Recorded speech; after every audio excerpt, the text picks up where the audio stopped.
Hey, welcome to this episode of Think Business Live. Looking forward to talking with Marjie Hadad, global public relations expert, author of award-winning international #1 bestseller, The Power of PR Parenting, How to Raise Confident, Resilient, and Successful Children Using Public Relations Strategy, award-winning TV producer, as well as speaker on how moms, mentors, and entrepreneurs can use their own public relations superpowers to thrive in every aspect of life.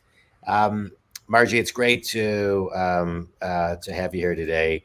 One of the things I want to start off with, and one of the things that that you talk about, is how to raise confident, resilient, and successful children.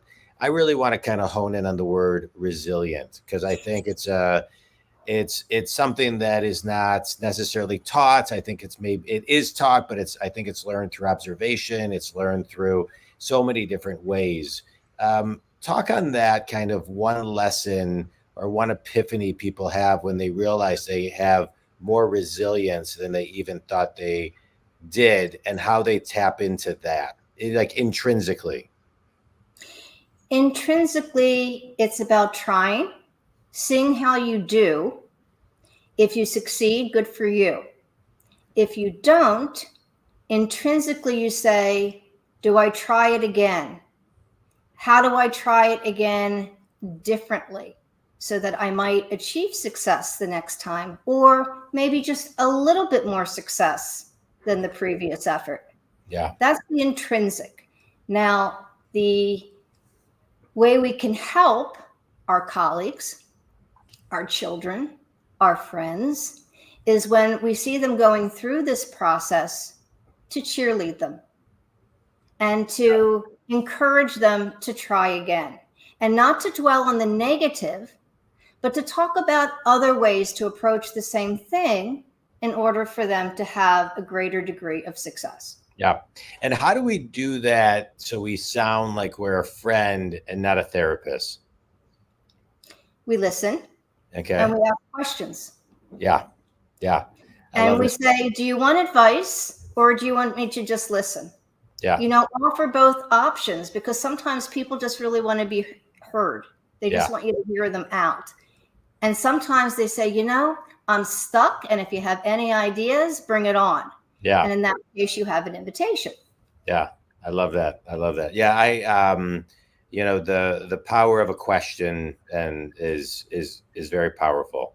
And I think sometimes, so many of us go to tell when really we just need to take a moment, pause, and ask. Let me ask you a question. Let's talk about, in what you're teaching, when it comes to the power of PR parenting. I'm a parent. I have 2 children. My wife and I have 2 kids. They're 18 and 21. And I think a lot of what the kids pick up on is not necessarily what we say, but what they observe. And so, what does it take to be a really good mentor, both as a teacher, but also just in kind of how you move in your space, so you're actually a mentor as people observe you too? Well, first of all, let's just agree that there's no such thing as the perfect parent. Yeah, I know. I will agree with that. Yeah. Made tons of mistakes, still making them, definitely not the perfect mom. But what I do try to do is guide rather than criticize, and try to lead by example. And if I find myself doing something that's not exactly the way it should be, I try to catch myself and redirect. Or I apologize to whoever I'm with and say, you know what, I could have done this better, and this is how I could have done this better. So there's all sorts of ways to slice that onion, Jonathan, but at the core of it, we want to guide rather than criticize. And we want to try to role model as best as we can, whether the circumstances are positive and we're celebrating, or the circumstances are negative and we're mourning something. In all cases, we are setting an example of how to do it. Yeah. Great. It's good. And in picking a mentor outside of a parent, right? Because some of us, need those, have those, crave those as well. How does somebody pick the right mentor for them? I'm going to tell you about the mentor that I chose in the very beginning. A wonderful man named Bob, and he was the managing editor at a television station that I interned at as a teenager when I was in college. And I chose him because he was genuinely kind, and I saw that he wanted to help to build me up. Yeah. Rather than push me down and challenge me in a negative way. He wanted to show me the way so that I could do better. So in short, he brought the sunshine. So when you're choosing a mentor, it's somebody who brings the sunshine and who wants to see you succeed and to build you up. Yeah. And not through some sort of adverse, weird kind of ways. Just really straightforward. Here's an example how to do it. If you do it this way and it's not, it could be improved. They say, you know what, this is one way to do it. Let me show you another.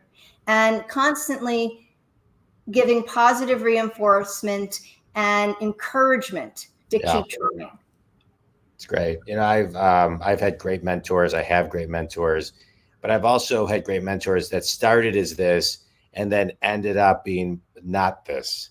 And I think, to your point, it's when the sunshine goes away and there's hints of not propping you up to give you the best path.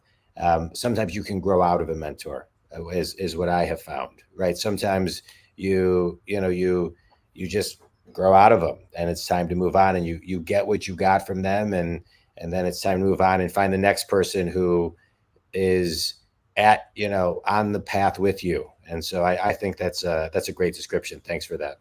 Absolutely. I had a mentor as a professional in the public relations business. His name was Charlie Levine, and he was absolutely fantastic in every single way, shape, and form. And then, unfortunately, he passed away. Now, Charlie and I would always connect when we were working together because we were in the same agency for years. And then even after we went in our different ways, we would always connect regularly just to check in. When he passed away, obviously I was so sad and devastated. And to this day, because he was such an influential mentor, I think, how would Charlie have handled that? Yeah. And I try to tap my inner Charlie. And he had some good ones, and they stay with me, and I execute them until today. Yeah, I had a business coach for a long, long time and mentor. His name was Jules Rappaport, and he also unfortunately passed away. But I often, when I'm in situations, I say to myself, what would Jules do? What would Jules say? How would Jules react? What would Jules guide me to do? But yeah, no, that absolutely. I love that. Let's do a little mini business course on your book. Okay. So you're the author of the award-winning international #1 bestseller, The Power of PR Parenting: How to Raise Confident, Resilient, and Successful Children Using Public Relations Strategies. And so let's kind of talk about 3 of those strategies in this mini business course. What is strategy number 1? Strategy number 1, we're going to revisit a theme we've already identified, which is guide rather than criticize. If you want to inspire your children or your colleagues or partners, anyone in your life, if you are working with them, especially in a business situation, and you're reviewing their copy, or in the case of public relations, you are media training or your presentation training, or in any kind of business, we're always writing some version of a document. We're always preparing for some sort of pitch, right? Whether it's a deck, investment, what have you. Whenever you make that first draft, there's no such thing as the perfect first draft. We all know it because everyone has to have their 2 cents. And guess what? That 2 cents from everybody, looking at it from different angles, makes that product that much better. So we guide rather than dwelling on the negative. We don't even talk about the negative. We say, okay, let's look at it this way. Let's approach it that way. How about this idea as another way to do it? Guide rather than criticize. Number 1. Good. Number 2, love it. Number 2, cheerlead. We hear a lot of the negative. That's just natural for what's going on in the world. You know, whether it's a negative body language, whether it's negative feedback. And after a while, we'll probably believe it if we hear enough of it. Yeah. Correct. So if we cheerlead, if we hear positive feedback enough, hopefully we'll believe that too. Good. I love it. I agree with that. Positive reinforcement. Number 3. Number 3, stand up for yourself, believe in yourself, and know that it is a marathon, not a sprint. Yeah. Generally speaking, anything worthwhile is going to take a little time to pull off. But when you do finally pull it off, it's an amen, hallelujah. And just have the resilience to go the distance. Yeah, it's great. Good. I love that. Let me ask you a question. You know, so you've written this book and about parenting, but, you know, there's no class that, you know, you want to be a doctor, you go to med school, you want to be an attorney, you go to law school, you want to do X, you get a master's. I don't know many curriculums that are teaching people how to parent. Why is that, do you think? Actually, Jonathan, there are an awful lot of parenting experts out there and a lot of psychologists who comment on parenting. And I'm talking about in the like scholastic world, like in the academia. You know, it's not really, it doesn't seem to be layered in at all. In the academia. Well, I would actually argue that there are psychologists who have written works that have been published. But I think I'm going to speak to your point right now. Listen, there's no instructions that come with the kids when they arrive. I wish they did. I wish they had a tag that says on this one, you wash it on cold. On that one, you wash it warm. That would be wonderful. Unfortunately, or maybe fortunately, that's not the case. And that's what makes parenting so exciting. Yeah. Because each kid has their own unique way of functioning, their own way of seeing things or reacting to things, their way of thinking, whether it's in the box or out of the box, coloring inside the lines, out of the lines. Listen, I have 3 children, boy, girl, 27, 24, and 19, and they're all distinctly different. And they're all distinctly the same, all at the same time. Yeah. But what works with one doesn't necessarily work with the other. And then they get pissed off at you if you're treating one in one way and another in another way. But the bottom line is, I'm trying to achieve an end goal. You know, like in public relations, there's an end goal, you know, and then you reverse engineer to get to your end goal, short, medium, or long term. Yeah. With your tactics and your strategies. Yeah. So as parents, our tactics and our strategies might differ according to the kid. Yeah. So I think that we don't see too much in the documentation because I suppose that there would need to be studies done.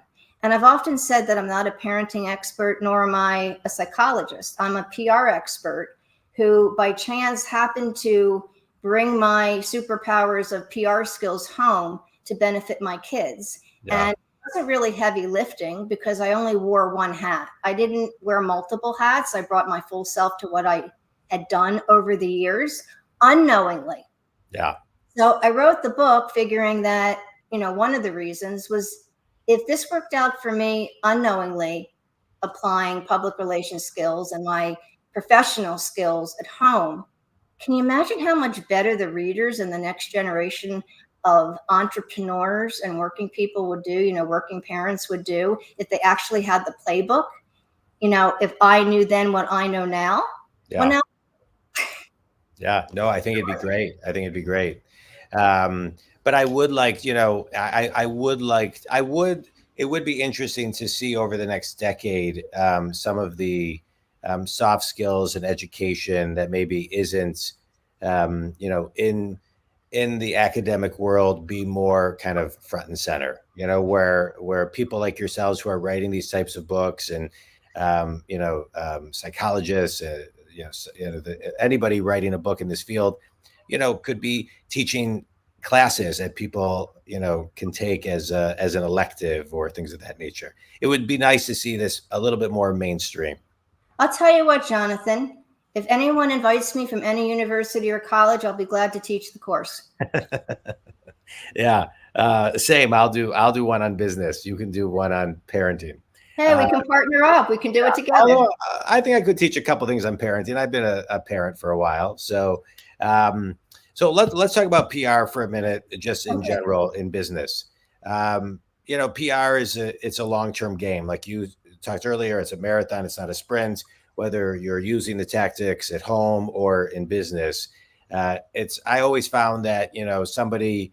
When I was 23, I started an internet company out of college, and there were some articles that people would reference years later when I would meet them, and it always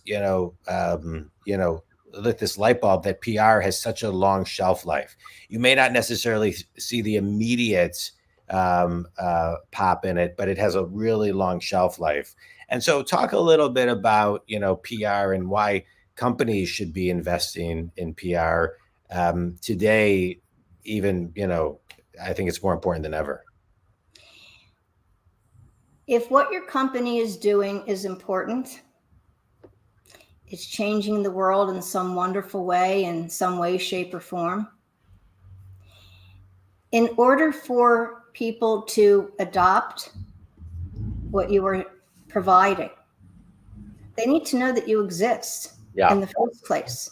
And they need to understand what your why is and how you're contributing and how it's going to make their lives easier or contribute in a positive way to society. If they don't know who you are and what you're doing, or they don't understand what you're doing and what the reasoning for it is, your why, then it's lost on them. Yeah. Like in the scientific community, for example, if you're a biotechnology firm or a medical device firm, right?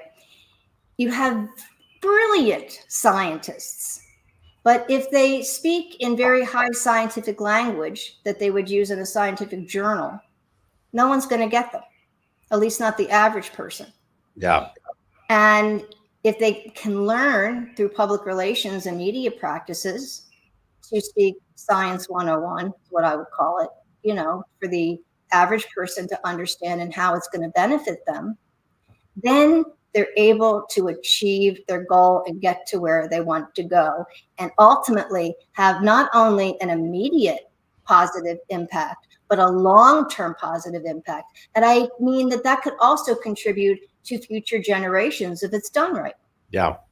Let's talk about done right for a second, because you would know better than me, but I remember when I got into the business world when I was 23, there was this idea that PR was only for companies who were in crisis. I never really kind of bought into that. We were always doing PR from the beginning because we saw the urgency of it in a market that was changing so quickly. But I don't think today it's the same. I think the idea that you only do PR when you're in a crisis has evolved to PR is always a good thing. And so, can you just talk about those two mindsets and from your perspective and how they've evolved? Absolutely. Well, as a general rule, I would say PR is for raising awareness, sharing your key messages with the appropriate audience in order to achieve whatever your short, medium, and long-term goals are. Keeping in mind that it is a marathon and not a sprint, and it is a process. Sometimes it happens overnight, but generally speaking, it takes some time for people to get the idea, to get the message, to be able to achieve your goals. Crisis management, absolutely. It's one of the deliverables of a public relations firm, consultant, what have you, PR professional.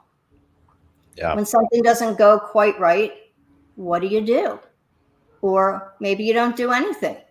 Maybe you just let it fly on by, and become yesterday's news. Yeah. Or sometimes you need to be proactive and get ahead of it. It all really depends. That's a case by case kind of thing.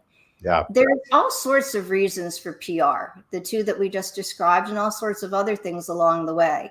But a communications program is ultimately extremely important to any company that wants to have great success. Yeah. Well said. Well said. Yeah, I agree. Communication, tight messaging, is so important, more today than ever before. Because oddly, people don't read as much; they skim. They don't watch the videos necessarily. They read the captions more, right? So we got to have different communication programs on all the social fronts and on everything we're doing. I find myself talking to clients about that all the time.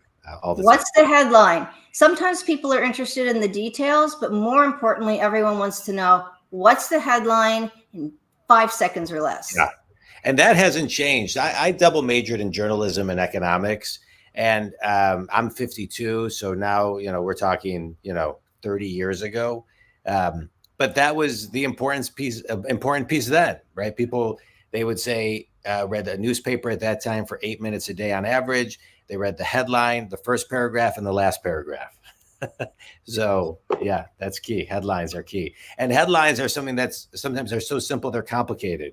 And why you need a professional to help you, say in one line a full message, which I know you do with your clients. Let's do a quick speed round. A book that's had the biggest impact on you. Trust Your Intuition. That was the book? Yes, by Robin Pollock. Oh, good. I'm going to check that out. Best piece of wisdom you've ever received. Don't sweat the small stuff. That's a good one. Finish this sentence. One thing everybody can do and every company can do to raise their awareness is? Appear on podcasts. It's a good one. I think that's a great one. And you've been a great guest. Marjie, tell everybody who your ideal clients are, where they can connect with you, where they can buy your book, et cetera, et cetera. Thank you. The book, The Power of PR Parenting, is available anywhere that books are sold, Amazon, Barnes & Noble, et cetera, et cetera, et cetera. It's available in all formats, including audiobook as of this past April. So we can either chit-chat together or we can read and chit-chat together because the book is written conversationally and it's a really quick read. And it's a lot of fun. And thank you very much for being readers. And in terms of my ideal client, I love to talk about this subject and I love to help as many people as possible. And in the first week of August, I'm going to be on a stage in Chicago. In November, I'll be in Paris. And I'm looking forward to speaking on as many stages and helping as many people as I possibly can to learn how to use your superpowers, your PR superpowers, your professional superpowers, to help you solve those daily challenges and problems, the expected, the unexpected, and some things that have been unsolvable until today. That's great. Well, I'm excited for you to talk on the stage in Paris and in Chicago and all the other stages that you talk on around the world. I appreciate you taking out all of your knowledge from a business perspective and repackaging it and putting it in your book, so people can apply it into their life. Think community. I always like to extract at least one thing from every talk. There were so many things that you shared, Marjie. I'm a business coach and I work with people who are successful and stuck, and I work with them to get them unstuck. And I love this podcast because I get to have guests like you who are in alignment with my mission to get people unstuck. Something I just want to extract is the importance of being the guide and asking questions so people intrinsically can get to their own level of awareness in many, many ways. It's powerful, and your book has powerful tools in it to help so many people. So congratulations on all of its success and your success. Think community, if Marjie can help you, please reach out. Again, pr4.life is the website. You can get to everything. You can book her for a talking gig, guide the book, et cetera, et cetera. And you can reach me at jondwoskin.com if you want to talk about any coaching. Marjie, any last thoughts? Peace, love, and light, and eye on the donut. Thank you so much for having me. It was such fun. That was great. Thanks, Marjie.